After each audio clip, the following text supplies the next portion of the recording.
شیخ احسان کا یہ تیسرا پروجیکٹ تھا۔ وہ اس سے قبل 2 پلازے بنا کر فروخت کر چکے تھے۔ پہلی مرتبہ جب انہوں نے زمین خرید کر پلازہ بنانے کا اعلان کیا تو ان کے ہمراہ ایک دوست عظیم تھا۔ جب پہلا پروجیکٹ مکمل ہوا تو ان کا دوست عظیم سخت ناراض تھا کیونکہ منافع اس کی توقع سے کافی کم ہوا تھا۔ وہ پلازے کی تکمیل کے دوران بھی سخت نکتہ چینی کرتا تھا کہ آپ اس میں خام مال اچھا اور معیاری استعمال کر رہے ہیں، اس مہنگے خام مال کے بعد ہمیں نفع کم ہوگا، اور پھر ہوا بھی یہی۔ اس پلازے کے مکمل ہونے پر ان کی دوستی بھی ختم ہو گئی۔ اگلے سال شیخ احسان نے جب پلازہ بنانے کا ارادہ کیا تو اس بار بھی ان کے ہمراہ اور شریک ان کا ایک قریبی عزیز تھا۔ اس نے بس رقم لگائی تھی، باقی ان کے معاملات میں دخل نہیں دیتا تھا۔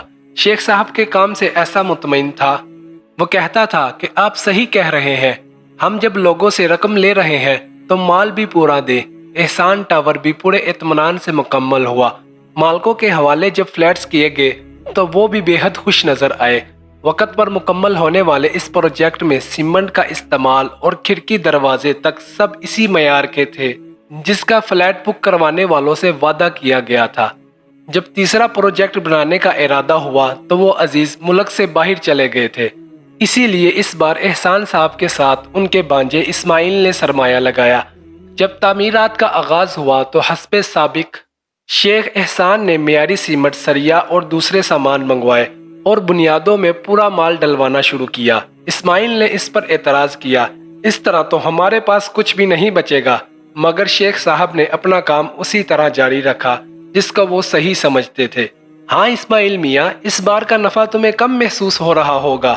پروجیکٹ مکمل ہونے پر جب منافع کا تعین کیا گیا تو شیخ صاحب نے اپنے بانجے اسماعیل سے پوچھا، جی ماموں، میری توقع تھی کہ اس میں بچت زیادہ ہوگی کیونکہ الفا بلڈرز میں میرے دوست نے شراکت داری کی تھی، اس کا منافع مجھ سے کہیں زیادہ تھا، حالانکہ اس کے فلیٹس بھی کم تھے۔ اسماعیل نے کہا، کیا خوب یاد دلایا ہے تم نے، الفا بلڈرز، کیا تم نہیں جانتے 2 سال قبل مکمل ہونے والے اس پروجیکٹ میں کس قسم کا مٹیریل استعمال ہوا؟ لفٹ ٹوٹنے سے ایک مکین کا انتقال ہوا۔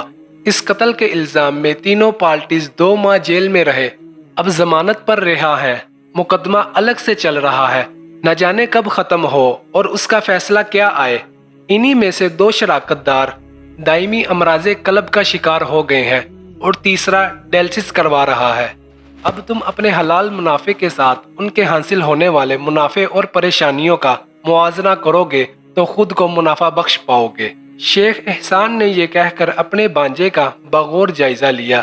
جی ماموں، یہ تو ہے، اسماعیل سر ہلاتے ہوئے بولا، اور پھر یاد رکھو اللہ سے حلال رزق کی دعا مانگو، رزق میں برکت کی دعا مانگو۔ اب میں بتاتا ہوں، میں نے جو یہ 3 پروجیکٹ بنائے اور ایمانداری سے خام مال استعمال کیا ہے تو مجھے ہر بار منافع بہت زیادہ محسوس ہوا کیونکہ میں نے کسی اور سے اس کا مقابلہ نہیں کیا تھا اور نہ ہی کرنا چاہتا ہوں۔ دوسری جانب اس منافع سے اتنی برکت ہوئی کہ ہر سال میری زکوٰۃ کی رقم بڑھ رہی ہے۔ میں اس سے مستحق لوگوں میں تقسیم کر کے جو خوشی محسوس کرتا ہوں وہ اسماعیل میاں میں بیان نہیں کر سکتا۔ اس نعمت پر ہر دم میں اپنے رب کا شکر گزار بن کر نہ رہوں؟ یہ کہہ کر انہوں نے ایک بار پھر اسماعیل کے چہرے کا جائزہ لیا۔ اس کے چہرے پر ندامت نظر آ رہی تھی۔ وہ بولا، جی ماموں، آپ سچ فرما رہے ہیں، میں اگلی بار کسی اور کے پروجیکٹ میں رقم لگانے کا سوچ رہا تھا، مگر اب نہیں، میری سوچ غلط تھی۔ اب میں آپ کے ساتھ ہی کام کروں گا۔ اس میں منافع کم ہے مگر برکت اور سکون کی دولت ہے۔ ہم تھوڑا سا لالچ کر کے بے ایمانی کرنے لگتے ہیں، اس سے حلال رزق بھی حرام ہو جاتا ہے۔ اللہ ہم کو اس سے بچائے۔